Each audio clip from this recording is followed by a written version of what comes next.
Welcome to Chapter 2.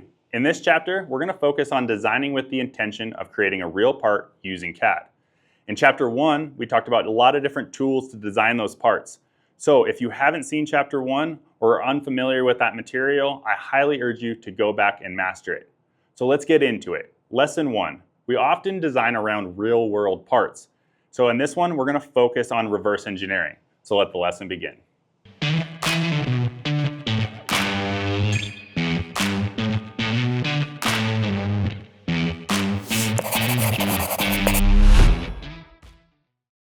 New chapter, new part. In this one, we're going to be focusing on a multi-part assembly that's going to be an enclosure for this circuit board here. For reference, it's just an Arduino Uno. You can get them online, go check them out, they're awesome. For this, we're going to be 3D printing this part. The reason why is that it has a lot less rules and we don't have to really worry about the manufacturing techniques in the background, just focus on designing the parts. So since this whole entire thing is revolving around the circuit board, we need to do what's called reverse engineering, right? We need to take this board and get it into CAD and allow us to design around it.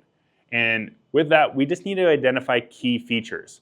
A lot of people get kind of caught up in all of the little intricate parts on it and they spend hours reversing it when all you really needed is a rectangle and some circles. For this, you're gonna need a measurement tool. I'm gonna be using a caliper today. This is a little MIDI. And what we can do is measure it in a couple different ways, but I can grab that part.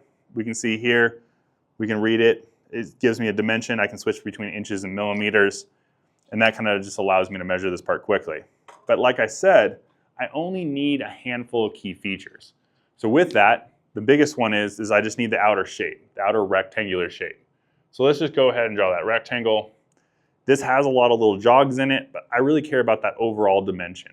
So I really just need to have my calipers measure A and B dimension here. And then I have on it 4 holes that are in it. These are mounting holes. I'm going to have all of them be in contact with it. So I'm going to go ahead and just kind of artificially draw these in here. They're just kind of random right now. But what we really care about is its position within that rectangle and the diameter. So each one of these are the same diameter. So I only have to measure that once. It's going to be the same. And I want to care about how far it is from the edge of the hole here and here. Now, there's a handful of different ways that you can do that with calipers. We'll kind of just talk about that.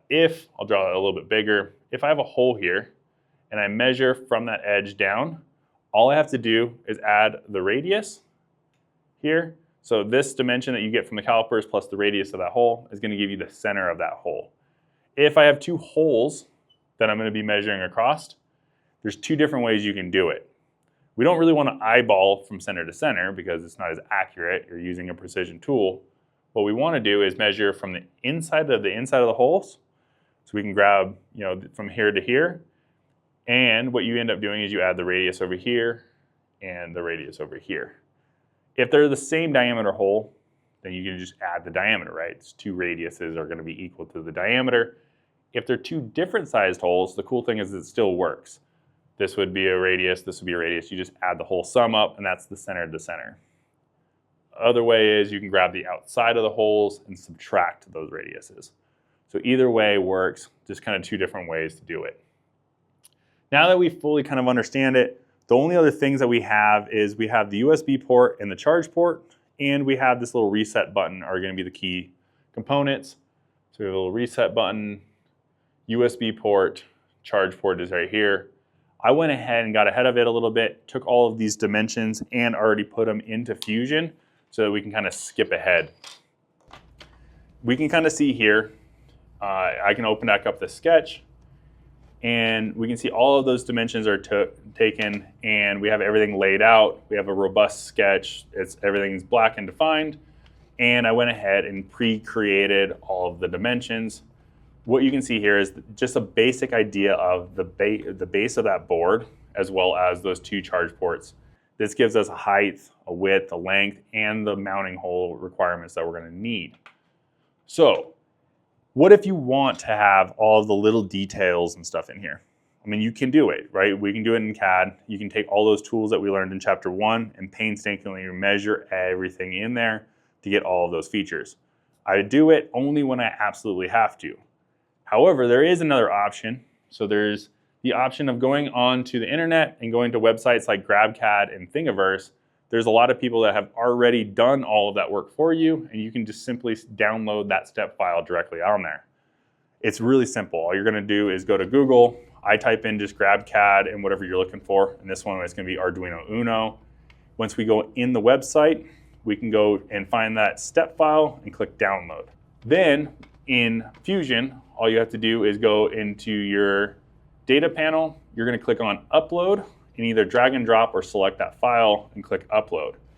And then we can see here, it's awesome. We have a super detailed component with everything that we need. It's ready to go. That being said, I'm actually not going to use that one because I want to show you guys how you can, the simplicity of just creating just the basic things that you need, it'll get you to where you want to go so that we just don't overthink this process. So that's it for lesson 1. We're ready to go with our Arduino Uno. In the next lesson, we're going to take that component and we're going to put it into an assembly and go over joints. So we'll see you on the next one.